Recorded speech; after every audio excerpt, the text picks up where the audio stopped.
Florida Congressman Byron Donalds. Congressman, thank you for being with me. Am I being cynical? This idea that boosters and this cycle of a third and a fourth shot, this is driven more by the profit margin than the public health needs.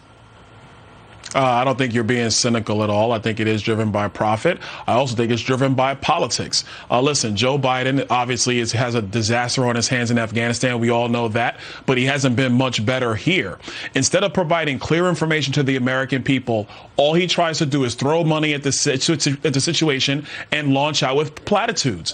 That is not how you lead. How you lead is by providing clear information and clear timelines. A third booster shot, there's no data even show that's going to work or do anything to help the situation even more. The problem is that everybody's all consumed about case numbers as opposed to actually looking at real data, which is hospitalizations as a percentage of the population or on a per capita basis. That's how we should be looking at this. Right. And they're totally uninterested in almost a nefarious way in the resilience and the use of, for example, T-cell immunity from those who have naturally acquired COVID. They're totally uninterested in how useful or effective that type of immunity is. Just get the next shot. Just get the next shot until 100% of the population is compliant. I want to ask you about a second story. I'll tell you. Go ahead, please. Go ahead. No. I'll tell you real quick. You talked about T-cells. I'm somebody who is a COVID survivor. I had COVID-19. I have a naturally built up immunity right now because I survived it. So I'm in that camp like your previous guest. Don't tell me to go put something in my arm if you don't even have the data to tell me where I am in my health. And they refuse to release that information.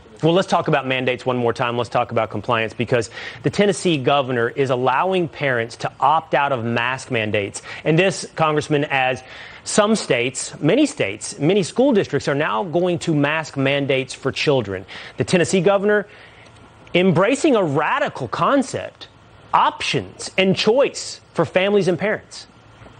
I think the Tennessee governor is doing the right thing. Obviously, somebody paying attention to what Ron DeSantis is doing here in Florida. I just left a school board meeting here in Lee County trying to tell my local school board to not follow this insane move of making kids wear masks all the time, thinking that that's going to help something. Number one, kids aren't wearing N95 masks. If school districts want to do something, provide that to the students for them to wear. But number two, and most importantly, the kids don't wear them consistently all the time, and they get dirty, and they get nasty. And kids don't replace them. This is easy stuff. You know, Congressman, and the truth is there are studies that suggest the N95 masks aren't that effective anyway. Cloth, surgical, N95, nothing is very effective in stopping COVID.